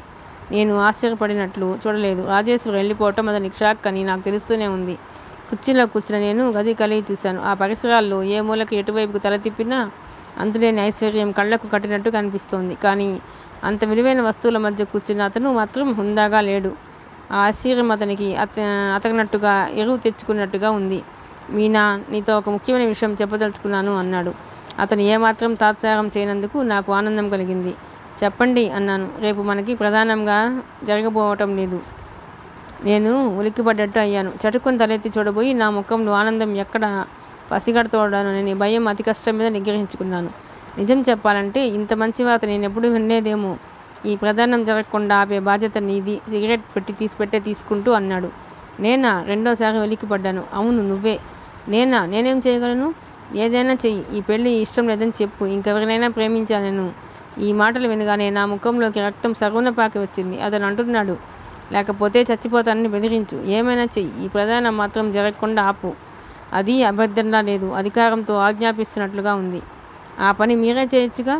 మొదట అలాగే చేద్దామనుకున్నాను. కానీ రాజేశ్వరిని మీరు అంత యుక్తిగా నిర్దయగా తెరమేసిన తర్వాత ఆ ఉద్దేశం విరమించుకున్నాను. తాడిని తన్నేవాడి తలదన్నగలవాడు ఉంటాడని మీ అమ్మకి నిరూపించదలుచుకున్నాను. అంతేకాదు, నా అంతటా నేను చెబితే నేను కొంత నష్టం భరించాల్సి వస్తుంది. అంటే? అతని ధోరణికి విస్తుపోతూ అడిగాను. అంటే నేను ఆఖరి క్షణంలో వద్దంటే మీ బరువు ప్రతిష్టలు దెబ్బతింటాయి. మీ వాళ్ళకి నా మీద ఆగ్రహం వస్తుంది. దాంతో నా మీద ప్రతీకారం తెచ్చుకోక మానరు. నేను ఢిల్లీ నుంచి ఇక్కడికి ఎలా వచ్చాను, ఎవరి పలుకుబడి వల్ల నా హోదా రెట్టింపైందో నీకు తెలియంది కాదు. మీ అమ్మ నాన్న ఒట్టి పుణ్యానికే నాకేం సాయం చేయలేదు. కాబోయే అల్లుడి నన్ను ఆశతో అందలం ఎక్కించారు. ఇప్పుడు ఆ అందలం నీకు చోటు లేదంటే వాళ్ళు నన్ను వదులుతారా? చెప్పు కింద తేలులా నలపగలరు. మీనా ఈ కాలంలో సులభాపేక్ష లేకుండా ఎవరికి ఎలాంటి సాయం చేయరు. అందులో మీ అమ్మ. ఆవిడ తలుచుకుంటే ఏదైనా చేయగలదు. ఆవిడతో వైరం పెట్టుకుని తలకిందులు చేసుకునేటంత మూర్ఖుడిని కాను నేను రెప్పవాల్చడం మరిసినట్టు అతని వైపే చూడసాగాను. అతను ఆ సమయంలో సభ్యత, సంస్కారం అనే ముసుగు విసర్జించి అసలు స్వభావం చూపిస్తున్నట్టుగా ఉంది. అతను మళ్ళీ అన్నాడు, నేను ఇలా కోరటంలో కేవలం నా స్వార్థమే కాదు, నీ మంచి కూడా ఉంది. ఎందుకంటావా? పీటల వరకు వచ్చిన పెళ్ళి ఆగిపోతే మగవాడిని అయిన నాకంటే ఆడపిల్లమైన నీకే కష్టం ఎక్కువ. నీకు మగో సంబంధం రావటం కష్టం. ఇది బెదిరింపా? సూటిగా అడిగాను. ఎలా అనుకున్నా నాకు అభ్యంతరం లేదు. నిర్లక్ష్యంగా వస్తుంది సమాధానం. హఠాత్తుగా మా మీద ఇంత పగ దేనికి? చెప్పానుగా రాజేశ్వరిని మీరు నిర్దయగా తరిమివేసినందుకు. ఆ మాట అమ్మతో సూటిగా చెప్పవచ్చుగా. ఈ పిరికితనం దేనికి? నేనెందుకు మిమ్మల్ని వదలాలి? నన్ను ఏం చేయలేని మీరు నోరు లేని రాజేశ్వరి మీద మీ ప్రతాపం అంతా చూపించలేదు. ఏ ఉచ్చుతో నన్ను మీరు బంధించాలనుకుంటున్నారో ఆ ఉచ్చునే మీకు తగిలిస్తాను. నేను లేచి నిలబడ్డాను. శారదలో మేకవన్య పులిలా దాగి ఉన్న ఈ తెగింపుకి ఆశ్చర్యపోయాను. పాచికలు విసకటంలో ఇతను అమ్మని మించిన వాడిలా ఉన్నాడు. ఇంతకంటే రాజేశ్వరి మీద అనురాగం బయటపెట్టి నన్ను సాయం చేయమని కోరి ఉంటే నేనెంతో సంతోషించి ఉండేదాన్ని. అతను నా వైపు చూస్తూ అన్నాడు, నువ్వు అనవసరంగా ఆవేశపడకు. ఇందులో నీకు జరుగుతున్న అన్యాయం ఏమీ లేదు. అతని గొంతు హఠాత్తుగా నమ్రతగా మారింది. మనం అలాగా వాళ్ళం కాదుగా. అభిప్రాయ భేదాలు కలగగానే వీధిన పడి కొట్లాడుకోవడానికి పెద్ద కుటుంబాల వాళ్ళమయ్యే. ఏది జరిగినా గోప్యంగా జరగాలి. ఆ గోప్యం అనే మాటలో కావాల్సినంత వ్యంగ్యం ఉంది. నాకు అతన్ని బాగా రెచ్చగొట్టాలనిపించింది. మీరు కోరినట్టు నేను చేయకపోతే అన్నాను. నేను బయటపడాల్సి వస్తుంది. నేను బయటపడటమంటూ వస్తే మీ అమ్మ నాన్న జన్మలో ఇక వీధి ముఖం చూసే ప్రాప్తం ఉండదు. అంటే మీ ఉద్దేశం? నువ్వు మర్యాదగా చెప్తే సరే, లేకపోతే ఆఖరి క్షణంలో నిన్ను నేను తిరస్కరిస్తాను. కారణం ఏం చెప్పగలరు మీరు? తాపీగా అడిగాను. ఏదైనా చెప్పగలను. నీ ప్రవర్తన మంచిది కాదని తెలిసింది అంటాను. నిన్న బాంబే బజార్లో కలిసిన నీ చిన్ననాటి స్నేహితుడికి నీకు సంబంధం ఉందంటాను. మీ అమ్మంటే మండిపడుతున్న మా పిన్ని నాకు పూర్తి మద్దతు ఇస్తుంది. నా పళ్ళు కటకట్లాడినాయి. ఆవేశంతో నా గుండెలు ఉవ్వెత్తున లేచి పడసాగినాయి. Pool, idiot. ఇతన్ని చాచి చెంప పగలగొట్టాలనిపించింది. కానీ ఎలాగో నిగ్రహించుకున్నాను. ఇతను చెప్పినట్టు చేస్తే చేయకూడదు అనిపించింది. అందుకే సగర్వంగా ధీమాగా ఖచ్చితంగా చెప్పేశాను. సరే, అదేమిటో నేను చూస్తాను. మీరు మమ్మల్ని ఏం చేయలేరు. మా కుటుంబ పరువు ప్రతిష్టలు అగ్నినాటివి. వాటిని కాటేయాలని చూసిన వాళ్ళు నిలువునా భస్మమవుతారే తప్ప మాకేం హాని జరగదని మీరు త్వరలోనే తెలుసుకుంటారు. వస్తాను అంటూ గిరిక్కున వెనక్కి తిరిగి గబగబా గుమ్మం వైపు నడిచాను. పరువు ప్రతిష్టలు చాలా పరువుగల కుటుంబం. పాపం, కూతురు గారు చిన్ననాటి స్నేహితుడు అని చెప్పే పెద్ద మనిషితో రాత్రంతా హోటల్ రూమ్లో గడిపితే తండ్రి వచ్చినా కూడా వెంట తీసుకువెళ్ళలేని అసమర్థుడు. ఈ మాటలు వ్యంగ్యంగా పరుషంగా నా మీద పిడుగుల్లా వచ్చి పడ్డాయి. క్షణంసేపు నా కళ్ళు బయలు కమ్మినట్టయినాయి. గుమ్మం దాటబోతున్న నేను కళ్ళ ముందు చీకటి తెరలు కమ్మటంతో చప్పున తలుపు మీద చేయి వేసి పట్టుకుని ఆగాను. పరువు, మా లావు గొప్ప పరువు. వెనక నుంచి అతని కంఠం హేళనగా వెక్కిరింతగా వినిపించింది. నేను మెల్లగా నాలో శక్తినంతా కూడా తీసుకుని వెనక్కి తిరిగాను. ఏమిటి మీరనేది? ఏమిటా? రాత్రి 11 గంటలకి నువ్వు ఒంటరిగా తాజ్మహల్ హోటల్లో ఆ కృష్ణారావు గదికి వెళ్ళలేదు? అరగంట తర్వాత మీ నాన్న వచ్చి కూడా నిన్ను ఇంటికి పిలిచి తీసుకువెళ్ళలేని మాట అబద్ధమా? రాత్రంతా నువ్వు అతనితో గడిపి తెల్లవారుజామున ఇంటికి వెళ్ళిన మాట కాదనగలవా నువ్వు? అన్నను. కానీ ఇదంతా మీకెలా తెలుసు? ఎలా తెలుసా? నీ దగ్గర చెప్పాల్సిన కర్మ నాకేం లేదు. రాజేశ్వరి వెళ్ళిపోయిందనగానే మతిపోయిన నేను స్టేషన్కి వెళితే రైలు అప్పటికే వెళ్ళిపోవటంతో ఇంటికి తిరిగి రావడంతో ఇష్టం లేక ఒంటరిగా ఉంటే పిచ్చి ఎక్కుతుందేమోననే భయంతో కార్డ్స్ ఆడటానికి ఆ హోటల్లో దిగిన ఒక పంజాబీ ఫ్రెండ్ రూమ్కి వెళ్ళాను. ఆ గది సరిగ్గా మీ కృష్ణారావు గదికి ఎదురుగా ఉండటం నా అదృష్టం. మరి ఎప్పుడూ ఎందుకు అడగలేదు నన్ను? పళ్ళ బీగోని అడిగాను. ఎందుకు అడగాలి? రాజేశ్వరి విషయంలో మీరు నన్ను అడిగారా? ఎంత మర్యాద నటించారు? మీనా, చెబుతున్నాను, రేపు ఈ ప్రదానం జరగటానికి వీల్లేదు. మీ అమ్మకి ఏం చెబుతావో ఎలా చెప్తావో నీ ఇష్టం. నువ్వేం చెప్పకపోతే రేపు సాయంత్రం ఈ సంఘటన బయటకు తెచ్చి మిమ్మల్ని నలుగురిలో నవ్వుల పాలు చేసి తీరుతాను. సారథి మంచం మీద గుద్ది మరీ చెప్పాడు. నేను వెనక్కి తిరిగాను. నా కళ్ళ ముందు ఏవేవో దృశ్యాలు గబగబా తిరుగుతున్నాయి. నాకు తెలుసు, సారథి మా మీద కోపంతో అన్నంత పని చేసి తీరుతాడు. అమ్మని ఎదిరించలేని పిరికి పంద ఆయన. అతను నన్ను బెదిరిస్తున్నాడు. గబగబా బరుగులాడి నడకతో బయటకు వచ్చిన నేను అక్కడ సిద్ధంగా ఉన్న కారులో కూలబడ్డాను. అక్కడే నిలబడి ఉన్న డ్రైవర్ నన్ను చూడగానే చప్పున వచ్చి డ్రైవింగ్ సీట్లో కూర్చున్నాడు. పోనీ అన్నాను. నా మెడ దగ్గర నుదుటి మీద చిరు చెమటలు అలుముకోసాగినాయి. ఆఖరి నిమిషంలో ఇదేదైనా వక్రిస్తే నాకు ఊపిరి ఆడక ఉక్కిరిబిక్కిరి అయిపోతున్నంత కంగారుగా ఉంది. మా ఇంటి వైపు మలుపు అవుతున్న డ్రైవర్తో ఇంటికి కాదు, తాజ్మహల్ హోటల్కి పోని అన్నాను. హోటల్ ఆవరణలో కారు ప్రవేశించగానే అప్పటికే హ్యాండిల్ మీద చేయి వేసి సిద్ధంగా ఉన్న నేను చటుక్కున్న డోర్ తెరిచి కిందకి దిగుతూ, నా కోసం వెయిట్ చేయవద్దు, నువ్వు ఇంటికి వెళ్ళిపో అనేసి హోటల్ లోపలికి పరిగెత్తాను. అక్కడ పైకి వెళ్ళటానికి సమయానికి లిఫ్ట్ కూడా సిద్ధంగా లేదు. దానికోసం ఆగే ఓపిక లేని నేను మెట్ల మీద నుంచి గబగబా పైకి వెళ్ళాను. ఆదుర్దాతో, భయంతో నా నాలుక తడారిపోయినట్టయింది. కృష్ణ రూమ్లో అడుగుపెట్టేసరికి ఆయాసంతో నా నోట్లోంచి మాట రానంత పని అయింది. గది తలుపులు తెరిచే ఉన్నాయి. నేను వెళ్ళేసరికి కృష్ణ ఇంకెవరితోనో కూర్చుని మాట్లాడుతున్నాడు. నన్ను చూడగానే మాట మధ్యలో ఆపేసి ఆశ్చర్యంగా లేచి వస్తూ మీనా అన్నాడు. అక్కడ అపరిచిత వ్యక్తి ఉండటంతో నేను ఇబ్బందిగా చూశాను. కృష్ణ ఇది గమనించినట్టుగా ఇతను నా ఫ్రెండ్ మధు మీనా అంటూ పరిచయం చేశాడు. ఓ, అతను నా గురించి విన్నవాడిలా సంభ్రమంగా లేచి నిలబడి నమస్కరించాడు. నేను అతనికి ప్రతి నమస్కారం చేయలేదు. కృష్ణ వైపు చూస్తూ నేను నీతో అర్జెంటుగా మాట్లాడాలి అన్నాను. కృష్ణ నా వైపు ఆదుర్దాగా చూశాడు. నా వాలకం అతనికి విచిత్రంగా ఉన్నట్టుంది. నేను బయటకు వెళ్ళనా? మధు అడిగాడు. అవసరం లేదు, కూర్చో. మీనా లోపలికి రా అంటూ కృష్ణ డ్రెస్సింగ్ రూమ్లోకి దారితీశాడు. నేను లోపలికి వెళ్ళగానే ఏమిటి అన్నాడు. సారథికి నేను రాత్రంతా ఇక్కడ ఉన్న సంగతి తెలిసింది. కృష్ణ కళ్ళు చురుగ్గా అయినాయి. రేపు జరగబోయే ప్రధానం జరగదంటున్నాడు అనేశాను. అలా అని మీ అమ్మకి చెప్పాడా?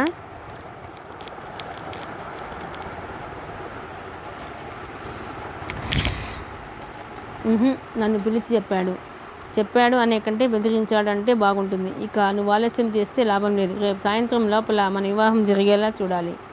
అతనికి కనుబొమ్మలు కొద్దిగా పైకి లేచాయి. ఇంత త్వరగానా? అదెలా సాధ్యం? నువ్వు తలుచుకుంటే సాధ్యం కానీ ఏదీ ఉండదు. రేపు సాయంత్రం లోపల నేను నీ దాన్ని కాకపోతే ఇక జన్మలో కాలేను. మీనా, నువ్వు చాలా ఆవేశంలో ఉన్నావు. ఆవేశమా? కాదు, ముమ్మాటికి కాదు. నా భయం నీకు అర్థం కాదు. అర్థమయ్యేలా ఎలా చెప్పాలో నాకు అసలే తోచడం లేదు. నువ్వు దయించి తర్కానికి దిగొద్దు ప్లీజ్. సరే అయితే నీ ఇష్ట ప్రకారమే, కానీ నేను ఈ సాయంత్రమే మాట్లాడతాను. నాన్నగారితోనా? ఎందుకు? ఏమని? నీ మొహంలా ఉంది. ఎందుకేమిటి? నాన్నగారికి మన విషయం చెబుతావా? గుండె మీద చేయి ఆనించుకుంటూ అడిగాను. చెప్పకుండా ఎలా? అమ్మకి తెలియకపోయినా పర్వాలేదు, తర్వాత నేను నచ్చచెప్పగలను. కానీ మామయ్యకి తెలియకుండా ఎలా? ఎవరికీ తెలియటానికి వీల్లేదు. ముఖ్యంగా నాన్నగారికి అసలే తెలియకూడదు. ఇది నా అభ్యర్థన కాదు, షరతు. నువ్వు నాన్నగారికి ఈ విషయం తెలియజేయాలని చూసావంటే నేను నీ చుట్టుపక్కల ఎక్కడా ఉండను. కృష్ణ జగజులైనట్లుగా నా ముఖంలో భావాలు చదవటానికి ప్రయత్నిస్తున్నట్టుగా నిలబడిపోయాడు. నేను అతని చెయ్యి నా చేతుల్లోకి తీసుకున్నాను. బ్రతిమలాడుతున్నట్టుగా అన్నాను. నువ్వు సంకోచాలు, సందేహాలు అవతల పెడతావు కదూ? క్షణంసేపు తదేకంగా నా ముఖంలోకి చూసిన అతను చేతుల్ని మృదువుగా విడిపించుకుని వెళ్ళి కిటికీ దగ్గర నిలబడ్డాడు.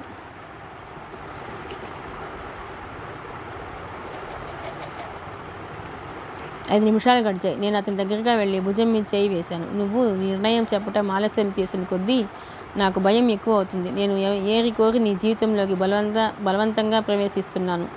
భవిష్యత్తులో ఎప్పుడైనా వెనక్కి తిరిగి చూసుకుంటే నేను సాహసించాను అనే ఆనందం ఈ క్షణం జ్ఞాపకంగా మిగిలేటట్టు చెయ్యి. అతను మాట్లాడలేదు. నేనే మళ్ళీ అన్నాను. ఏమిటి నీ సందేహం? మనం మాట్లాడుకోవాల్సినవన్నీ రాత్రే ముగిశాయని నేను అనుకుంటున్నాను. నా నమ్మకం మమ్ము చేయవుగా? కృష్ణ అప్పటికీ జవాబు చెప్పలేదు. నాకు రోషం వచ్చేసింది. జవాబు చెప్పు, మాట్లాడవేం? కోరి వచ్చిన ఆడపిల్ల చులకన అనే సామెత నా పొట నిజం చెయ్యకు. ఇవన్నీ మనసు విప్పి చెప్పానని నన్ను సిగ్గులేని దానిగా భావించటం లేదుగా నువ్వు? కృష్ణ చిబ్బున నా వైపు తిరిగాడు. అతని ముఖం ఉత్తేజంగా ఉంది. నా 2 చేతులు తన గుప్పిట్లోకి తీసుకున్నాడు. మీనా, నువ్వు కనిపించినప్పుడల్లా నన్ను సుడిగాల్లా ఉక్కిరిబిక్కిరి చేస్తూనే ఉన్నావు. జీవితంలో సవాళ్ళు ఎదుర్కోవటం అంటే నాకు ఇష్టమే, కానీ ఇంత పెద్ద సవాలుగా నువ్వు నా జీవితంలోకి వస్తావని నేను కల్లో కూడా అనుకోలేదు. భయపడుతున్నావా? నిజంగానే భయపడుతున్నాను. నా భవిష్యత్తులో ఎప్పుడైనా నువ్వు తొందరపడి ఈ నిర్ణయం తీసుకున్నావనే రోజు వస్తే ఆ క్షణంలో నేను జీవన స్మృతుడిని అయినట్టే. నువ్వు అలా అనుకునే క్షణం రాదు. ఏ వాగ్దానం చేయమంటే అది చేస్తాను. అతను మాట్లాడలేదు. నేను ఆశించినట్టు ఏ వాగ్దానం కోరలేదు. క్షణం ఆగిన తర్వాత సరే, నీ ఇష్ట ప్రకారమే కానీ అన్నాడు. నిజంగానేనా? నిజంగానే. మనస్ఫూర్తిగా అంటున్నావా? మనస్ఫూర్తిగానే అంటున్నాను. మన మధ్య సాక్షిగా ఇంకెవరైనా ఉంటే బాగుంటుందేమో. నా మాటలకి మించిన సాక్ష్యం ఇంకేం కావాలి? నా తృప్తి కోసం నువ్వు మగోలా అనుకోకు. మీ ఫ్రెండ్కి చెప్పేయకూడదు? ఇప్పుడేగా ఎవరికి చెప్పవద్దని షరతు పెట్టావు. పట్టుబడ్డట్టు చూశాను.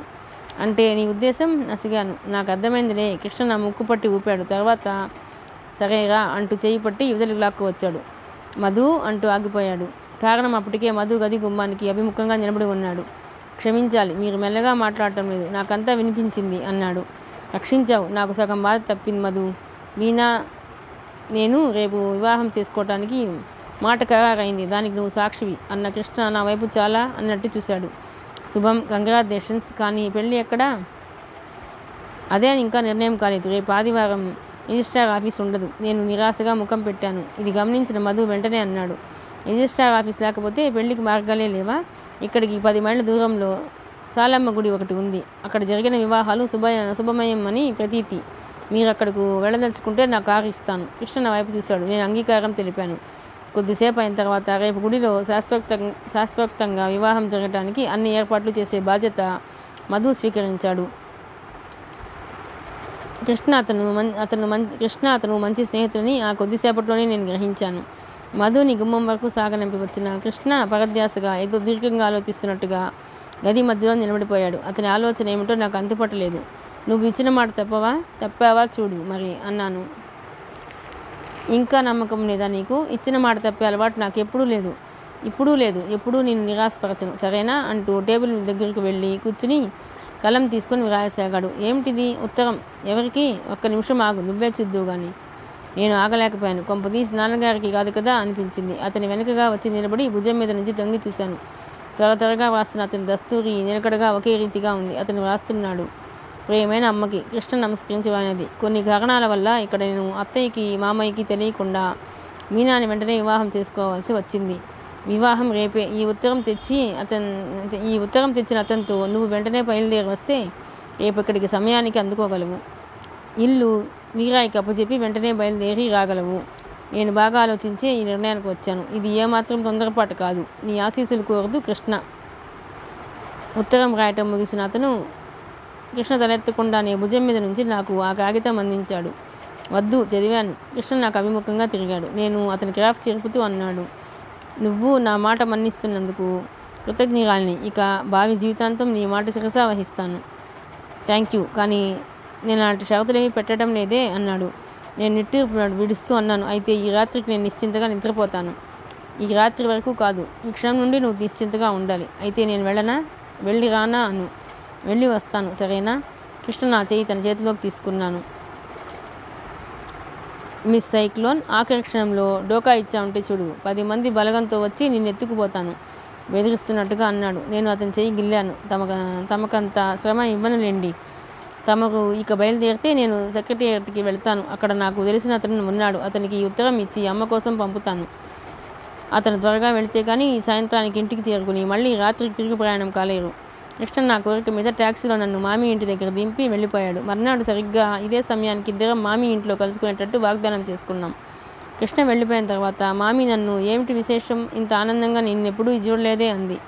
మామీకి నేను కృష్ణ రహస్యంగా వివాహం చేసుకోబోతున్న వైనమంతా చెప్పాను.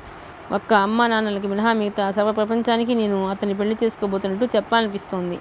మామీ నా భుజాల చుట్టూ చేతులు వేసి పొదిగి పట్టుకుంది. అమ్మ దొంగ, నువ్వు మీ అమ్మకి మించిన దానివి. కోరుకున్న వాడిని చల్లగా గుట్టి చప్పుడు కాకుండా కుంకు ముడేసుకుంటున్నావా అంది. నేను ఇంటికి వెళ్ళేసరికి అమ్మ నాన్న ఇంటికి రాలేదు. అమ్మ ప్రభావం అడుగడుగునా కనిపిస్తున్న ఆ పరిసరాలు చూసేసరికి నా ఆనందం మెల్లమెల్లగా నీళ్లు కాగసాగింది. నేను ఎన్నడూ ఎరగనంత భయం, ఆందోళన నన్ను చుట్టేసాగినాయి. నేను అసలు ఇంటికి ఎందుకు వచ్చాను? మళ్ళీ కృష్ణని ఈ కళ్ళతో చూడగలనా అనిపించింది. అమ్మ వాళ్ళతో పాటు ఇంకెవరో భోజనానికి వచ్చారు. నేను అంతకు ముందే ఎంగిలిపడి లేచాను. అమ్మ ఇంటికి రాగానే గబగబా నా దగ్గరికి వచ్చింది. ఏది చీర, ఏ రంగు తెచ్చారు అంది. తీరా షాపులను తిరిగి కాళ్ళు నొప్పులు పుట్టాయి మమ్మీ, కానీ ఒక్కటి కూడా నచ్చలేదు. చివరికి ఇదే బాగుంది అనుకున్నామన్నాను. సరే, ఏడ్చినట్టుంది, అలా ఉన్నామేం, తలనొప్పిగా ఉందా అంది. అవునన్నట్టు తల ఊపాను. కాసేపు పడుకో అని పురమాయించి కిందకి వెళ్ళిపోయింది. ఆ రాత్రి నిద్ర పట్టలేదు. మనసు నిండా పిచ్చెక్కించేటన్ని భయ సందేహాలు. అమ్మ గదిలోకి వెళ్ళి ఎవరూ చూడకుండా స్లీపింగ్ టాబ్లెట్ తెచ్చుకుని వేసుకున్నాను. అయినా లాభం లేకపోయింది. మత్తుగా అనిపించిందే తప్ప కంటి మీద కునుకు రాలేదు. రాత్రి పొద్దుపోయిన తర్వాత పడుకోబోయే ముందు అమ్మ గదిలోకి వచ్చింది. నా తల కింద దిండు సరిచేసింది. కాళ్ల వైపు ఉన్న బ్లాంకెట్ తీసి నడుము వరకు కప్పింది. నా జుట్టు నిమిరి నా నుదుటి మీద ముద్దు పెట్టుకుంది. ఆ తర్వాత పిచ్చి సన్యాసి అనుకోవడం వినిపించింది. అమ్మ వెళ్ళిపోయింది. నా గుండెల్లో గాయపడ్డట్టు అయింది. తెల్లవారుతుండగా పల్చటి తెగల నిద్ర ఆవహించింది. గాఢ సుషుప్తిలోకి జారుతుండగా కోలాహలంగా మాటలు వినిపించాయి. అక్క అక్క అంటూ కేకలు పరుగు వినిపించడంతో ఉలిక్కిపడి లేచి కూర్చున్నాను. నా ఎదురుగా బుట్టబొమ్మ లాంటి గౌన్తో స్వీటీ నిలబడి ఉంది. నన్ను చూడగానే అక్క అంటూ వచ్చి మెడ చుట్టూ చేతులు వేసి బిగించింది. స్వీటీ నాకు పినతల్లి కూతురు. మా అమ్మ వాళ్ళమ్మ అక్క చెల్లెళ్ళ కూతుళ్ళు. బాబాయ్ విశాఖలో కోరమండల్ ఫ్యాక్టరీలో మంచి ఉద్యోగంలో ఉన్నారు. స్వీటీ నాకు మళ్ళీనే మా పిన్నికి ఒకే కూతురు. చిన్నప్పుడు రబ్బర్ బంతిలా ఉండేదని మా అమ్మే దాన్ని స్వీటీ అని పిలిచేది. అదే పెద్దయిన తర్వాత కూడా స్థిరపడిపోయింది. వసుంధర అన్న అసలు పేరు ఎవరికీ తెలియదు. చిన్నప్పుడు అది లావు అని తెలుసుకుని ఇప్పుడు చూసి ఆశ్చర్యపోయాను. గాలి ఉఫ్గా ఊదిన బెలూన్లా ఉంది. ముఖం చలిమిడి ముద్దలా నిగలలాడుతూ ఉంది.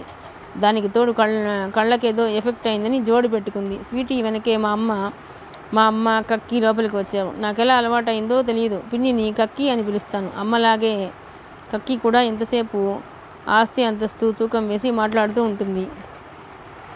కక్కి లోపలికి రాగానే నా దగ్గరికి వచ్చి నా చెంపలు రాచి వేళ్ళు కణతలకి నొక్కుంది. అమ్మాయికి అప్పుడే పెళ్లి కళ వచ్చేసింది అంది. అమ్మ నవ్వింది. నా తల మీద చేయి వేసి నిమిరింది.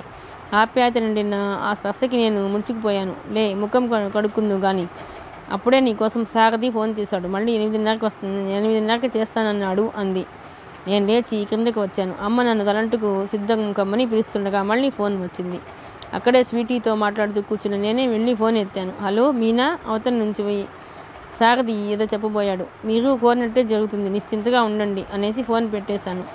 స్వీటీ ఆపకుండా ఒకటే కబుర్లు చెప్తుంది. స్కూల్లో దానికి పంకిన్ అని పేరు పెట్టారట. పరధ్యాసగా దాని మాటలు వింటున్నా. నా మనసంతా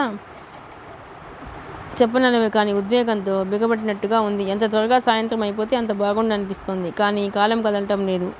గడియారం ముళ్ళు బొత్తిగా కదలటానికి ఇష్టపడ్డట్టుగా కదులుతున్నాయి.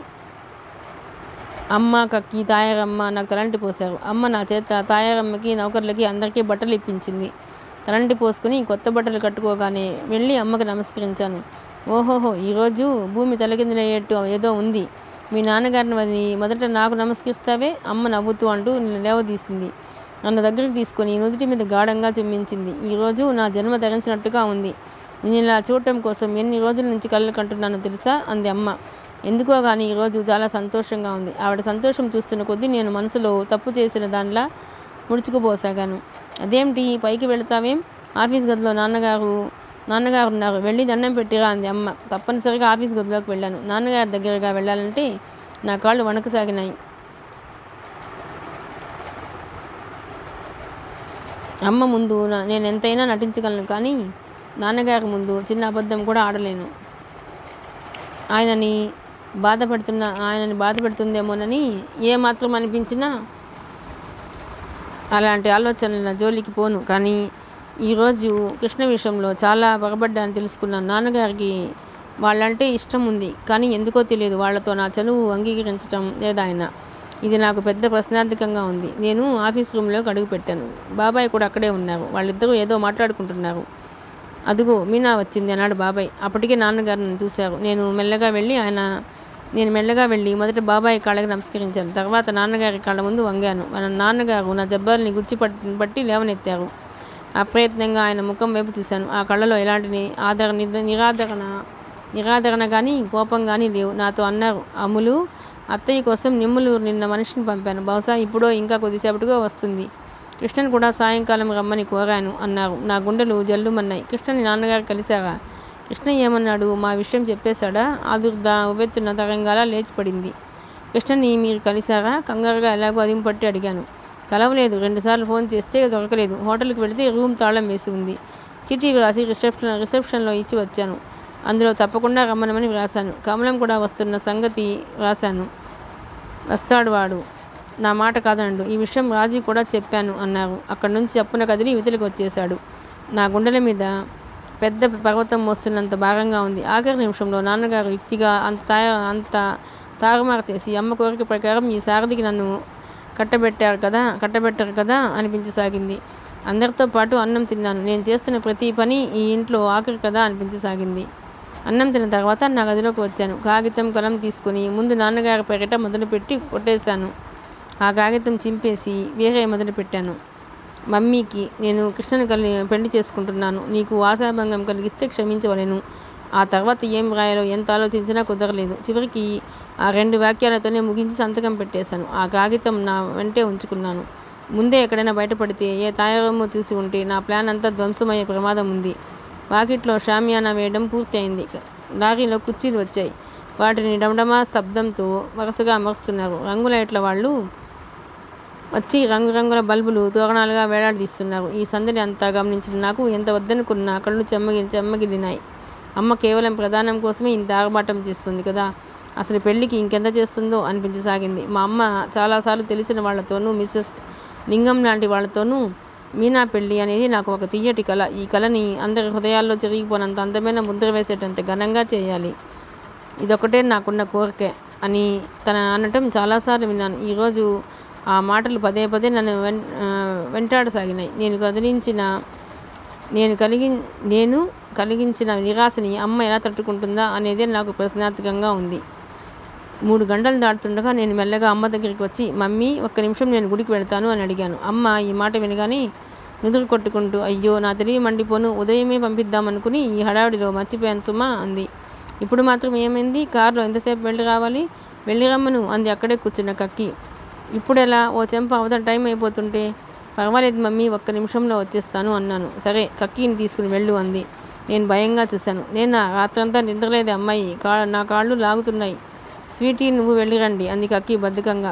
స్వీటీ రా అంటూ చెయ్యి పట్టులాగాను. గుడికి బయలుదేరే ముందు నిమ్మలూరులో కృష్ణ ఇచ్చిన జరీ చీర తీసుకొని కట్టుకున్నాను. జాకెట్ లోపల ఉంచుకున్న ఉత్తరం తీసి టేబుల్ మీద పెట్టబోయాను. కానీ నా చేతులు వణికాయి. ఒకవేళ ఈ లోపలే మమ్మీ చూసేస్తే నన్ను మధ్యలోనే లాక్కు వచ్చే ప్రమాదం ఉంది. అందుకని చీటీ అక్కడ వదలకుండా నాతోనే తెచ్చుకున్నాను. నా గుండెల్లో రైళ్లు పరిగెడుతున్నాయి. చెవుల్లో 1000 విమానాలు దూసుకుపోతున్న శబ్దంగా ఉంది. స్వీటీ చేయి గట్టిగా పట్టుకుని బయట వేచి ఉన్న కారులో కూర్చున్నాను. ఈ మధ్యనే కాలాపహిడ్ మీద చనువరాతితో వెంకటేశ్వర స్వామి దేవాలయం కట్టారు. చిన్న కొండ మీద ఎత్తుగా ఉన్న గుడి తలుపులు 24 గంటలు తెరిచే ఉంటాయి. దేవుడికి ఈ పువ్వులు పళ్ళు ఏమీ ఇవ్వకూడదు. మనస్ఫూర్తిగా దండం పెట్టి యువతలకి రావడమే. కారు కొండ మీదకి వెళుతుంది. కారు దిగి నేను స్వీటీ పైకి వెళ్ళాం. కళ్ళు మూసుకుని చేతులు జోడించాను. భగవాన్, నేను ఏరికోరి వెళుతున్న ఈ మార్గంలో నాకు కష్టాలు, నిట్టూర్పులు ఉండేలా చేయొద్దు. ఒకవేళ నా దురదృష్టం వల్ల అలాంటివి ఎదురైతే వాటిని ధైర్యంగా ఎదుర్కోగల ఓర్పు, నేర్పు నాకు ప్రసాదించు అని మనస్ఫూర్తిగా ప్రార్థించాను. స్వీటీ నేను గుడి నుంచి ఇంటి ముఖం పట్టాం. నా నరంలో విద్యుత్ తరంగాలు ప్రవహిస్తున్నట్టు వర్ణించనలవి కానీ ఏదో థ్రిల్. మేఘాల మీద నడుస్తున్నట్టు అనుభూతి. ఇంద్రధనస్సుని చేత్తో అందుకున్నట్టుగా ఆనందం. స్వతంత్రించి ఒక నిర్ణయం తీసుకోవటంలో ఇంత ఆనందం ఉందని నాకింతవరకు తెలియదు. తెలిస్తే ఎప్పుడో ఎదురు తిరిగి ఉండేదాన్ని. అలా ఎప్పుడో ఎదురు తిరిగి ఉంటే నా జీవితంలో ఎంతో ముఖ్యమైన ఈ రోజున ఇలా పారిపోవాల్సిన కర్మ నాకు ఉండేది కాదు. మా కారు చుట్టూ తిప్పి మామీ వాళ్ళ సందు పక్క నుంచి తీసుకువెళ్ళమని కోరాను. మామీ వాళ్ళ సందు రాగానే అక్కడ ఆపమని డోర్ తెరుచుకొని దిగుతూ, డ్రైవర్ నేను ఇక్కడ ఒక ఫ్రెండ్ దగ్గరికి వెళ్తాను. 1 గంట తర్వాత కారు తీసుకురా. ఇదిగో చూడు, ఈ గల్లీలో చివర 2వ ఇల్లు అని చెప్పాను. డ్రైవర్ తల ఊపాడు. నేను వస్తానుగా అంది స్వీటీ. నువ్వు వద్దు, ఆ స్నేహితురాలికి నేను ఒక్కదాన్నే వస్తానని మాట ఇచ్చాను. అంతగా అయితే మళ్ళీ కారులో నువ్వురా, నన్ను తీసుకెళ్దు కానీ అన్నాను. స్వీటీ ఆశాభంగంగా చూసి సరేనన్నట్టు తల ఊపింది. కారు కనుమరుగవగానే నేను మెయిన్ రోడ్డు మీద నుంచి సందులోకి మలుపు తిరిగాను. తిరగగానే దూరంగా మామీ ఇంటి ముందు మధు కారు కనిపించింది. అంటే కృష్ణ వచ్చేసాడన్నమాట. నా అడుగులు గబగబా పడ్డాయి. మామీ ఇల్లు ఇంకో 4-5 గజాలు ఉందనగా ఇక నడవటం నా వల్ల కాలేదు. పరుగు పెట్టేశాను. గేటు తెరుస్తుండగా ఎదురుగా వరండాలో కృష్ణ కనిపించాడు. మామీ మొదలయ్యారు గారు కూడా అక్కడే ఉన్నారు. నన్ను చూడగానే కృష్ణ రెండంగల్లో వచ్చినట్టుగా గేటు దగ్గరికి వచ్చాడు. నువ్వు రావనే అనుకున్నాను అన్నాడు. నన్ను చూడగానే అతని ముఖంలో కనిపించిన భావం అపరూపమైనది, వర్ణించిన సాధ్యం కానిది. అతని చూపుల్లో ఉన్న మహత్తు ఏమిటో కానీ నాకు ఒక్కసారిగా 1000 ఏనుగుల బలం వచ్చేసింది. నేను కూడా రాలేనేమో అనుకున్నాను అన్నాను. If there is a will there is a way అన్నాడు. నిజం కాబోలు నవ్వాను.